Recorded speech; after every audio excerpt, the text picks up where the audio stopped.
queria convidar os irmãos a estarem abrindo as suas Bíblias na primeira carta de João, primeira epístola de João, versículo 14 somente. Nós vamos ler, na verdade, é o versículo 12 até o versículo 14.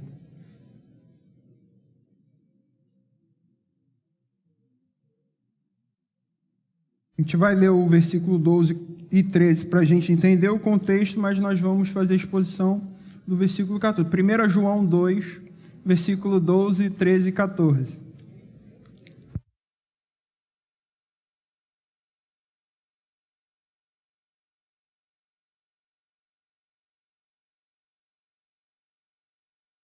Amém, queridos?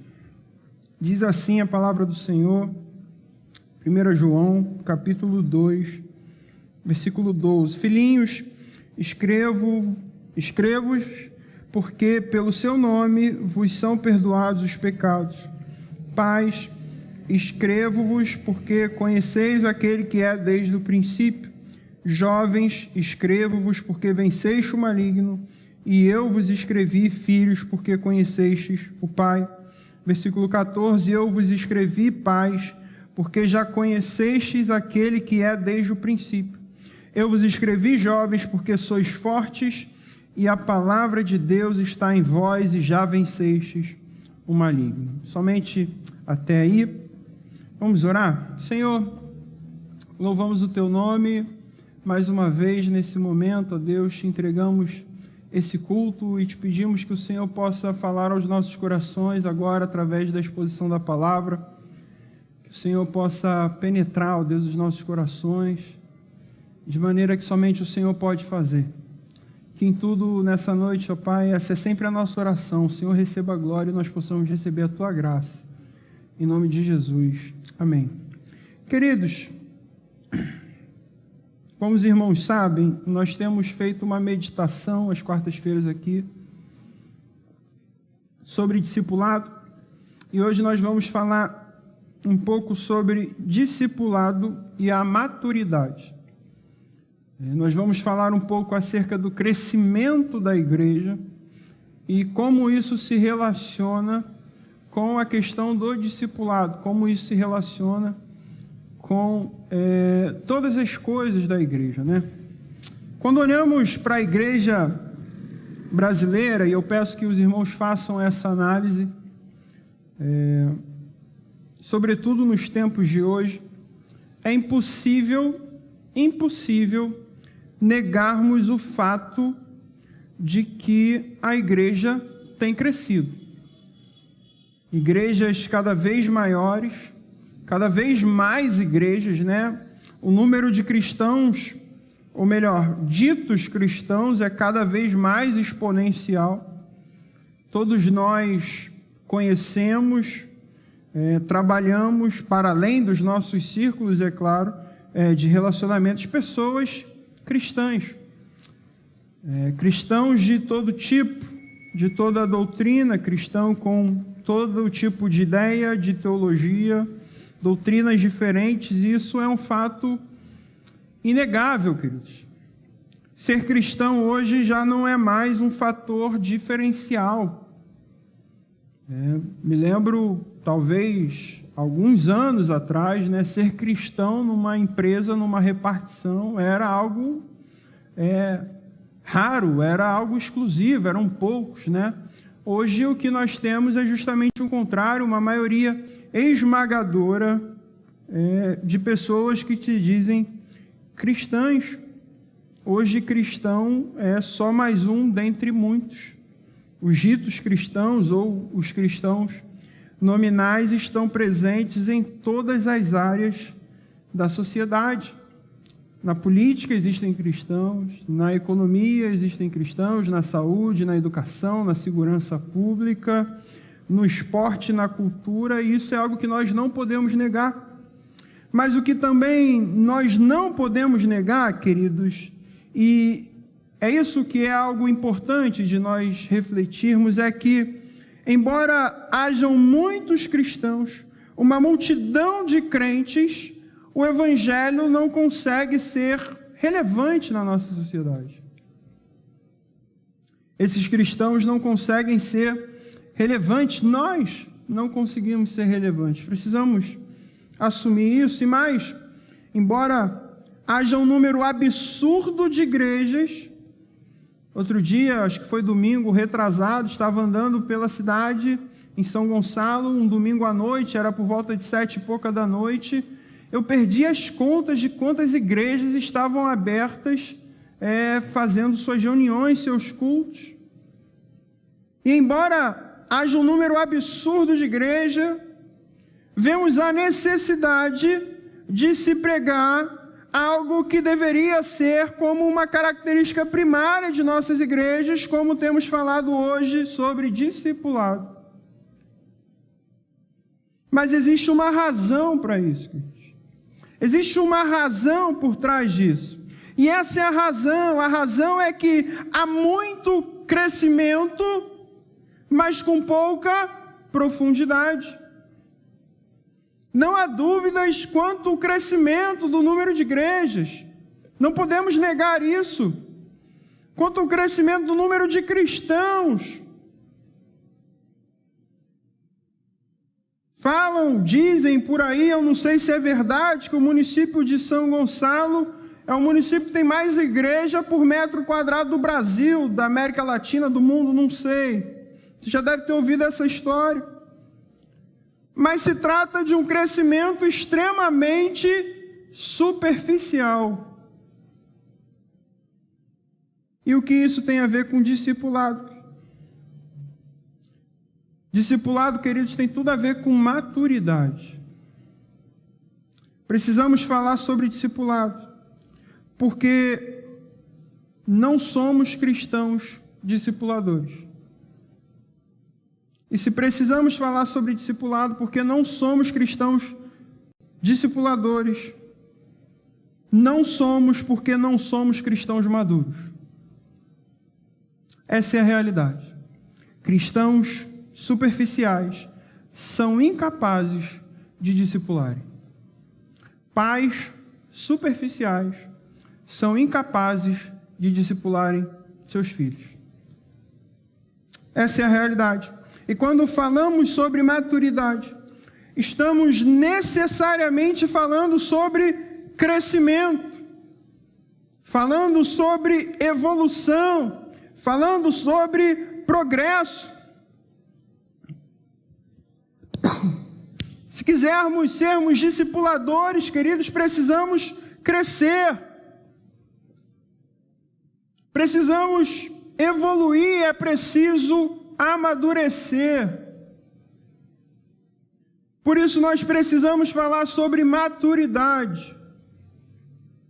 Se quisermos falar sobre discipulado, sermos e fazermos discípulos, e esse é o nosso tema desse ano, nós precisamos falar sobre maturidade. Sabe por quê?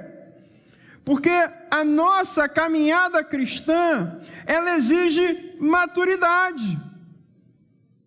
A nossa caminhada cristã, ela exige crescimento, exige transformação constante em nossas vidas.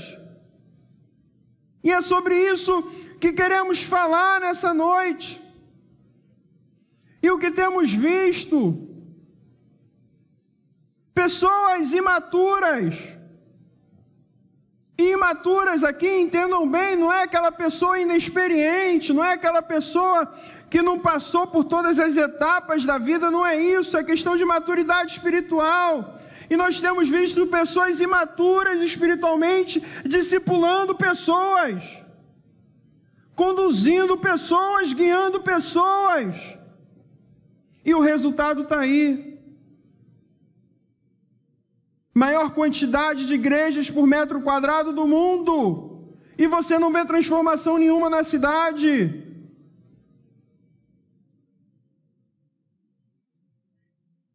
O que temos visto, queridos, são cristãos com anos de igreja, 20, 30, 40 anos, Muitos se orgulham de dizer: olha, eu fundei a tal igreja, eu cheguei aqui, era tudo mato. Mas cristãos completamente estagnados, parados, acomodados, sem profundidade. Se essa for, queridos, a sua realidade, se essa for a realidade da nossa igreja, há uma realidade ainda pior por trás disso, a realidade de que somos incapazes de fazermos discípulos.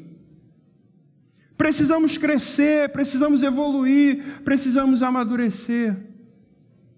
E quando olhamos para esse texto que nós acabamos de ler, a gente observa logo de cara 3 palavras que nos chamam a atenção, que são utilizadas por João.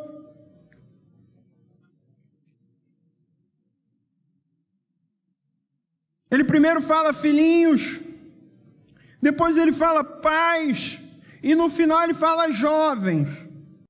São 3 classificações que João nos apresenta. E antes de examinarmos o texto propriamente dito, é preciso definir o que João realmente queria dizer quando usou essas palavras. Apesar, queridos, de termos visto, e você muito provavelmente já tenha visto, ouvido alguma pregação acerca desse tema, muitas das vezes se dão finalidades a esse texto bem diferentes daquela que João realmente objetivava falar. Muitos acreditam e por isso acabam pregando como se fossem expressões, como se essas expressões de João tivessem um sentido objetivo, ou como se João estivesse falando de faixa etária, de classificação etária, quando ele fala para jovens, para crianças, para os adultos, para os velhos.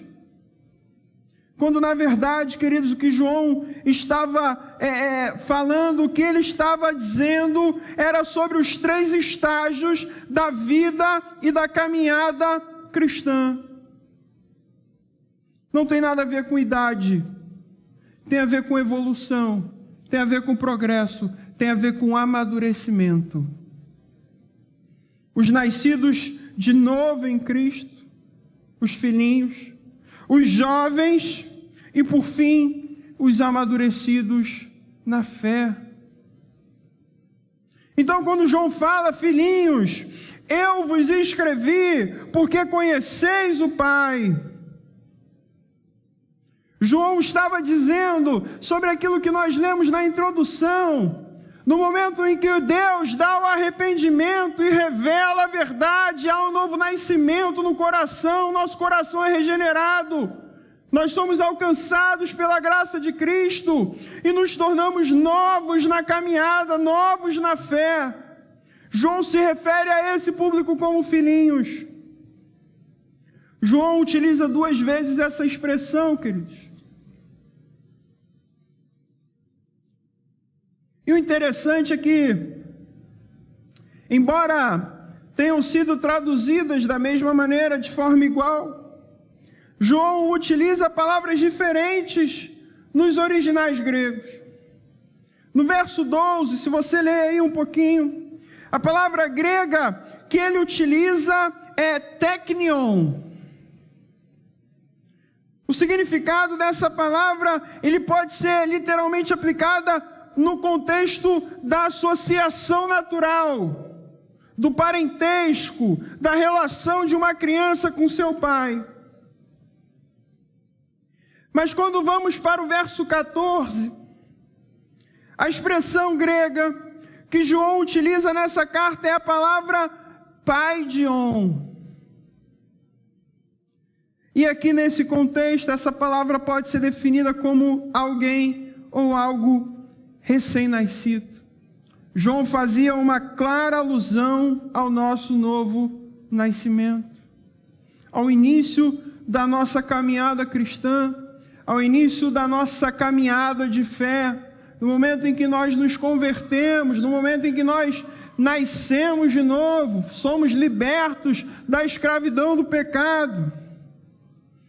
Quando se manifesta, o apóstolo Paulo vai dizer na carta a Tito, quando se manifesta a benignidade de Deus, Cristo nos alcança com a sua graça, e então o seu Santo Espírito, ele nos salva, mediante, Paulo vai dizer, o seu lavar regenerador e renovador.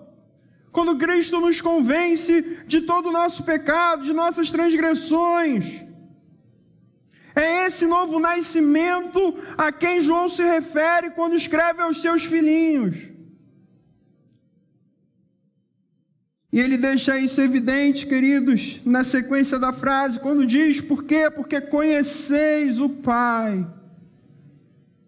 Porque no exato momento em que nós nascemos de novo, nós conhecemos a Deus como Ele é. Conhecemos a verdade. Por quê? Porque Ele se torna conhecido a nós. E João, queridos, nas duas vezes em que ele escreve essa palavra, nesse versículo, ele utiliza a palavra gnosco. E o interessante é que essa palavra utilizada, ela não se trata somente, quando ele fala, se torna conhecido por nós, não se trata apenas de um conhecimento, um estudo, uma intelectualidade, mas o real sentido que o João utiliza essa palavra é o de tornar-se conhecido. Nós, queridos, por nós mesmos, não somos capazes de conhecer a Deus, exceto quando mesmo se revela a nós. É necessário que Ele se revele a nós. Então, o conhecimento de Deus não é algo que está ao nosso alcance, não é algo que nós podemos buscar e obter por nós mesmos, sozinhos, não. É necessário que o próprio Deus se torne conhecido. É necessário que o próprio Deus se revele a nós, para que nós, recém-nascidos, possamos conhecer a Ele. E o curioso é que nós buscamos, nos tempos de hoje, incessantemente, por experiências mirabolantes, espalhafaçosas, orações místicas, achando que é assim que se conhece a Deus. Esperamos quase sempre que Ele se manifeste de forma sobrenatural e de forma em que todos serão impactados. Achamos que Deus irá surgir e vai se manifestar de forma radical. Estava na moda esse negócio de radical. E começamos a acreditar que somente é assim que conhecemos a Deus. Mas, queridos, o que muda as nossas vidas, o que muda culturas, o que muda igrejas, não é a experiência. O que transforma as nossas vidas é o conhecimento de Deus. E temos buscado experiências. Temos buscado o sobrenatural. Temos buscado o extraordinário, quando tudo aquilo que Deus queria falar conosco, Ele já nos deixou claro. Quando, na verdade, o conhecimento de Deus já nos foi revelado. Deus se revelou. Deus se tornou conhecido por nós, através da sua palavra, das suas escrituras. E por isso que Lutero afirmou lá em 1517, quando muda a história do cristianismo, ele afirma somente as escrituras, sola escritura. Nós vamos ter uma conferência teológica para falar sobre isso, sobre sola escritura. O problema, queridos, e o problema não da nossa igreja, mas da igreja protestante brasileira, sabe qual é, queridos? É que temos deixado a Escritura de lado. Temos esquecido a revelação de Deus. Temos deixado de acreditar na Bíblia. Temos buscado o conhecimento de Deus através de ondas, de movimentos, através de qualquer vento de doutrina que nos leve para qualquer lado. Temos deixado de aceitar e crer, queridos, que somente as Escrituras são suficientes. Somente a palavra de Deus nos basta. Somente a palavra de Deus revelada em Cristo e retratada nesse livro para nós é suficiente para obtermos o conhecimento de Deus. E João vai além. Ele conclui com algo muito interessante, talvez seja a parte mais famosa, um texto tirado do contexto, e seja a parte mais famosa de tudo que João escreveu. Ele vai dizer: Pai, eu vos escrevi porque conheceis aquele que existe desde o princípio.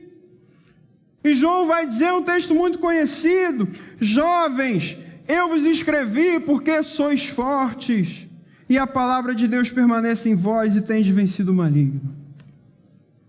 Como jovem que sou, já cansei de ouvir pregações, mensagens me dizendo que porque eu sou jovem, eu sou forte.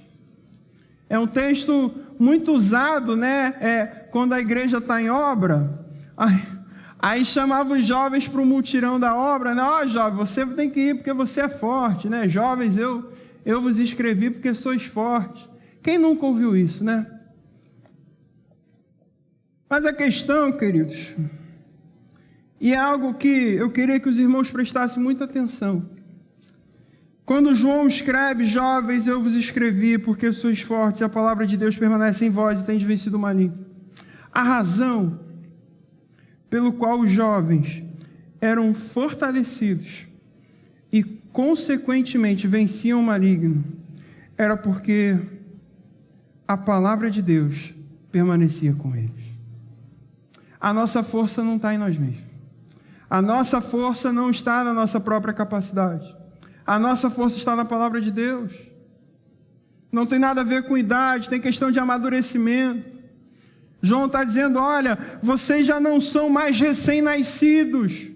Vocês já não são mais filhinhos, vocês precisam amadurecer, vocês precisam crescer, vocês precisam evoluir, vocês precisam ser fortalecidos pelo quê? Pela palavra de Deus. A palavra precisa permanecer em nós.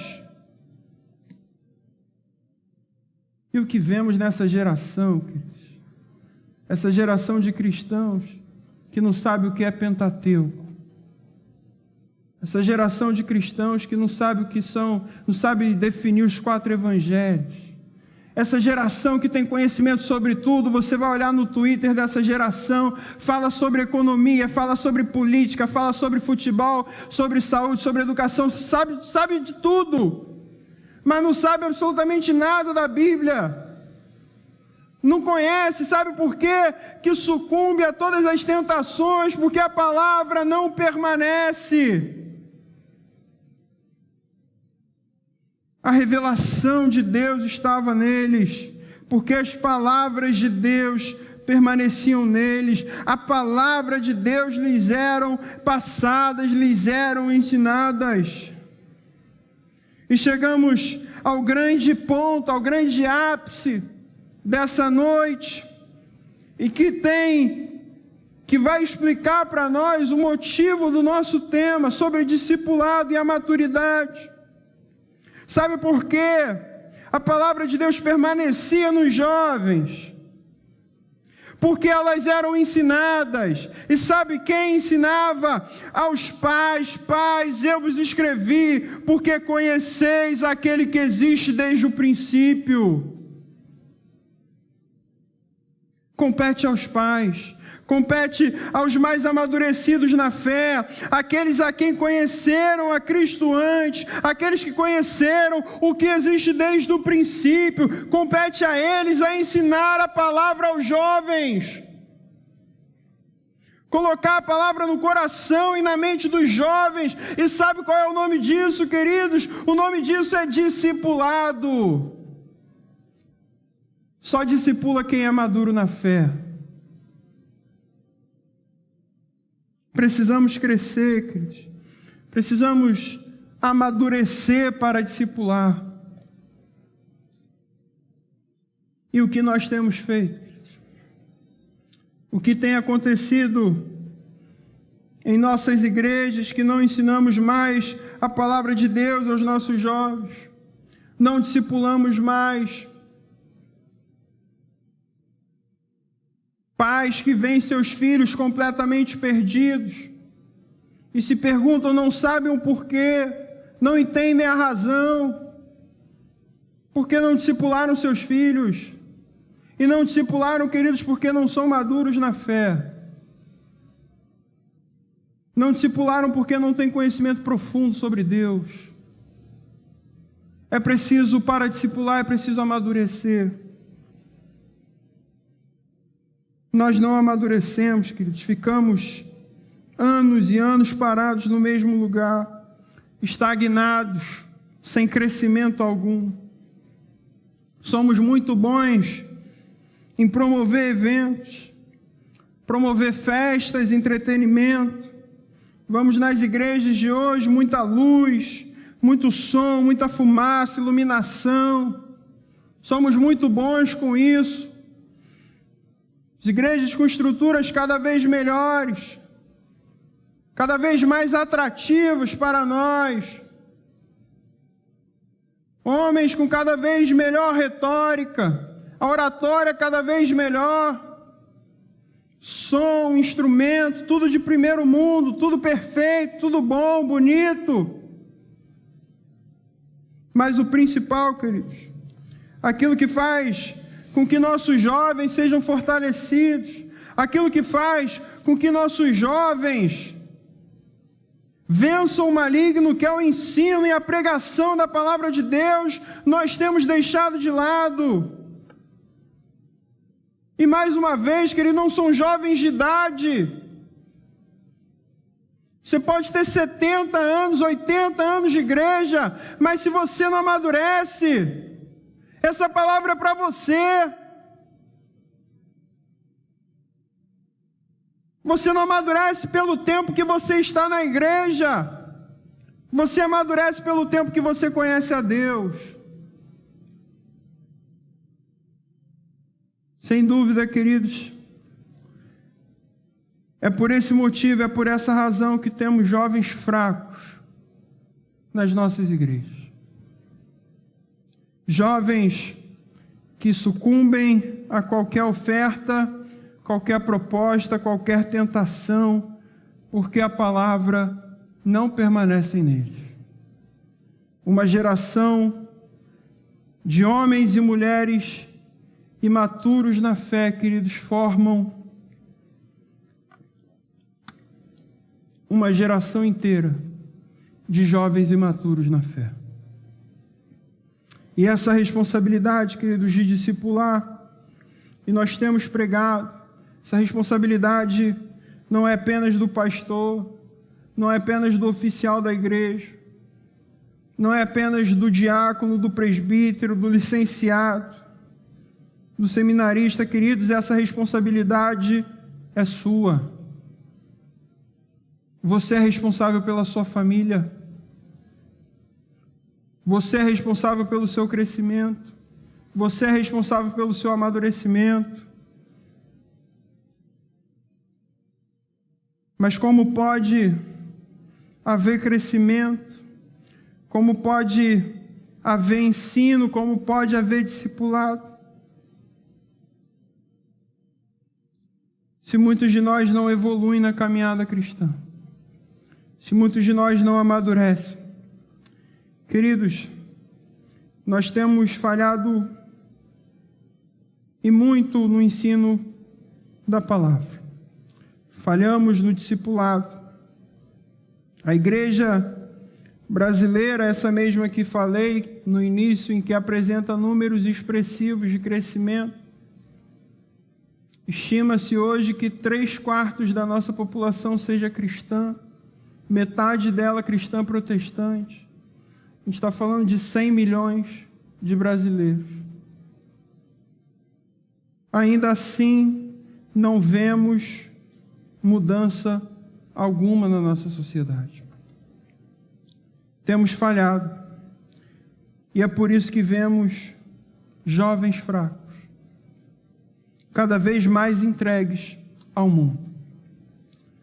O objetivo dessa passagem, para nós concluirmos, queridos, é mostrar que a vida cristã, ela é constituída por etapas. Precisamos amadurecer na nossa caminhada cristã.